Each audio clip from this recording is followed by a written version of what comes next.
প্রিয় বন্ধুরা 12,000 টাকায় আইফোন 14 এর ফিচার্স আপনারা পেতে পারেন Realme C55 এই ফোনটায়। হ্যাঁ, ঠিকই শুনছেন, মার্চ মাস এই মাসের 21 তারিখে ইন্ডিয়াতে লঞ্চ করছে Realme তাদের সি সিরিজের আন্ডারে C55 এই ফোনটা। আর এর মধ্যে আইফোনের কিছু ফিচার্স তারা প্রদান করছে। তো আইফোনের কি ফিচার্স কিভাবে তারা দিচ্ছে আর এই ফোনটার দাম অনুযায়ী এই ফোনটার যা স্পেসিফিকেশন রেখেছে, তো আপনারা কারা এই ফোনটার সাথে যেতে পারেন এবং কারা যাবেন না, বাংলাদেশ মার্কেটে কেমন দাম হতে পারে, সমস্ত কিছু এই একটা ভিডিওর মাধ্যমে শেয়ার করব।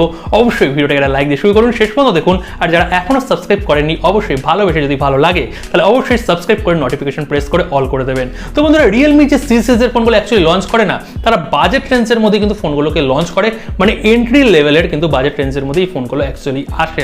C55ও ব্যতিক্রম নয়। এখানে আমরা ডিসপ্লে সেকশনে 6.72 ইঞ্চির একটা লার্জ ডিসপ্লে পাচ্ছি, অবভিয়াসলি ফুল এইচডি প্লাস কিন্তু IPS প্যানেল, এবং এখানে 90 হার্টজ রিফ্রেশ রেটও কিন্তু তারা সাপোর্ট দিচ্ছে। মানে 60 হার্টজ তো ভুলে যান, এখন 120 হার্টজ বা 90 হার্টজ এর মধ্যেই খেলা হচ্ছে। 10,000 ক্যাটাগরির মধ্যে যা যা ফোন আসছে, তো এখানে 120 হার্টজ দেয়নি, এখানে কিন্তু 90 হার্টজ তারা ডিসপ্লে দিচ্ছে। এছাড়াও রাইট সাইডে ফিঙ্গারপ্রিন্ট সেন্সর থাকছে, ফিজিক্যাল ফিঙ্গারপ্রিন্ট সেন্সর থাকছে, পলিকার্বনেটেড বিল্ড কোয়ালিটি থাকছে, Corning gorilla glass 3 protection front সাইডে পেয়ে যাবো। ব্যাক সেকশনে আমরা পলিকার্বনেটেড বিল্ড কোয়ালিটি পাবো, কোনো গ্লাস পাচ্ছি না। 64 মেগাপিক্সেলের মেন ক্যামেরা থাকছে ব্যাক সেকশনে, এবং 2 মেগাপিক্সেলের ইউজলেস ম্যাক্রো ক্যামেরা থাকছে। আর ফ্রন্ট সেকশনে আমরা সেন্টার পাঞ্চ হলে পেয়ে যাচ্ছি 8 মেগাপিক্সেলের সেলফি ক্যামেরা। আর এখানেই কিন্তু এই আইফোন 14 সিরিজের এখানে ফিচার্স তারা দেওয়ার চেষ্টা করেছে। মানে ক্যাপসুল টাইপের যে নোটিফিকেশন প্যানেলটা আইফোন 14 সিরিজে আমরা পেয়েছি, অ্যাপল ইন্ট্রোডিউস করেছে, সেই টাইপেরই কিন্তু আপনারা ক্যাপসুল টাইপের নোটিফিকেশন এখানে এরিয়া পেয়ে যাচ্ছেন। এবং সেখানে আপনারা যখন ফোনটাকে চার্জ করছেন, কত পার্সেন্ট চার্জ হচ্ছে, নোটিফিকেশন কি কি আসছে কোন কোন অ্যাপ্লিকেশন থেকে, সেইগুলোর হাইলাইট আপনারা পপ আপ পেয়ে যাবেন। একটা ভালো ইমপ্লিমেন্টেশন আমি বলতে পারি, কিন্তু ওই ফেক ফেক মনে হবে কোথাও গিয়ে, কেননা IPS প্যানেল, তার মধ্যে আবার অ্যান্ড্রয়েডের ওপরে একটা গিমিক করা হচ্ছে। এটা যেহেতু iOS এর মধ্যে, iOS এ আরো ফুল ফ্রেজ আপনারা ভালো সাপোর্ট পেয়ে যাবেন। আর IPS প্যানেল বলে আমার মনে হচ্ছে কোথাও গিয়ে একটু লং টার্ম ইউজের ক্ষেত্রে হয়তো অতটা ভালো লাগবে না, কিন্তু অ্যামোলেড প্যানেল হলে হয়তো একটু ভালো লাগতো। আপনাদের কেমন লাগছে এই ফিচার্সটা অবশ্যই কমেন্ট সেকশনে কমেন্ট করে জানাবেন। হচ্ছে পারফরমেন্স, মানে যারা গেম খেলতে পছন্দ করেন, পারফরমেন্স সেকশনে আমরা এখানে পেয়ে যাচ্ছি মিডিয়াটেকের G সিরিজের আন্ডারে G88 processor, obviously 4G processor, কোনো 5Gর গল্প থাকছে না।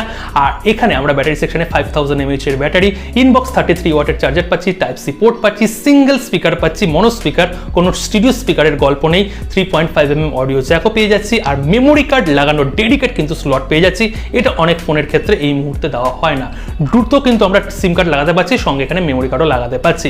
যদি সফটওয়্যার সেকশনে কথা বলি, Android 13 এর সাথে Realme UI 4.0 option in box আমরা পেয়ে যাচ্ছি। আর প্রাইস আর ভ্যারিয়েন্টের যদি কথা বলি, 3টে ভ্যারিয়েন্ট কিন্তু Realme এখানে লঞ্চ করছে। একটা থাকছে 64GB ইন্টারনাল মেমোরির সঙ্গে 4GB RAM, যেটা বেস ভ্যারিয়েন্ট হচ্ছে।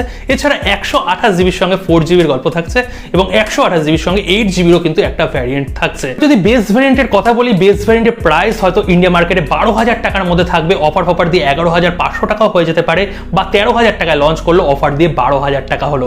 বাংলাদেশ মার্কেটে আনঅফিশিয়ালি আপনারা আন্ডার 15,000 এর মধ্যে পেয়ে যাবেন, এবং অফিশিয়ালি এই ফোনটা যখন বাংলাদেশে লঞ্চ হবে, আশা করি বাংলাদেশ মার্কেটেও সি সিরিজের ফোন যেমন লঞ্চ করে Realme এই ফোনটাকেও লঞ্চ করবে, এবং বাংলাদেশ মার্কেটে অফিশিয়ালি ধরা হচ্ছে 17 থেকে 18,000 টাকা এই প্রাইস রেঞ্জের মধ্যে আপনারা পেয়ে যাবেন। এবার কারা এই ফোনটার জন্য অ্যাকচুয়ালি ওয়েট করবেন বা কারা কিনবেন, মাল্টিমিডিয়া ইউজের জন্য অবশ্যই ফোনটা কিনতে পারেন, এবং সৌন্দর্যের দিক থেকেও কিন্তু এই ফোনটাকে কিনতে পারেন। কম দামের মধ্যে আইফোন 14 এর ফিচার্স পেয়ে যাচ্ছেন, কিন্তু ওই ক্যামেরা ডিসেন্ট টাইপেরই হবে, অত অপটিমাইজেশন হয়তো আপনারা পাবেন না সি সিরিজের ফোনে, এবং আপনারা ডিসেন্ট টাইপের এখানে গেমও খেলতে পারবেন। G88 মানে G85 এ যেমন আপনারা গেম খেলতে পাচ্ছেন, পরে এখানে আপনারা PUBG থেকে শুরু করে BGMI থেকে শুরু করে এখানে আপনারা যে ফ্রি ফায়ার খেলছেন, আপনারা ওই রকম টাইপেরই গেম খেলতে পারবেন। বেশি হাইফাই আপনারা হাই সেটিংয়ে হয়তো পারবেন না, কিন্তু নর্মাল ডে টু ডে কাজ আপনারা অনায়াসে খুব সুন্দরভাবে করতে পারবেন।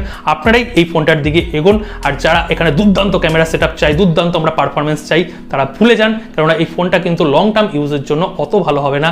1.5 বছর 2 বছর পরে গিয়ে সেই ল্যাক করবে, এটা পুরো ডাইরেক্ট আমি বলে দিলাম, 100% বললাম, করবে 1.5 বছর 2 বছর পরে, কেননা এই প্রসেসরগুলো এরকম টাইপেরই কিন্তু হয়। আশা করি বলতে পারলাম। এরপরেও যদি কোনো কোশ্চেন থাকে অবশ্যই কমেন্ট সেকশনে কমেন্ট করে জানাবেন। দেখা হচ্ছে আরেকটা নতুন ভিডিওতে।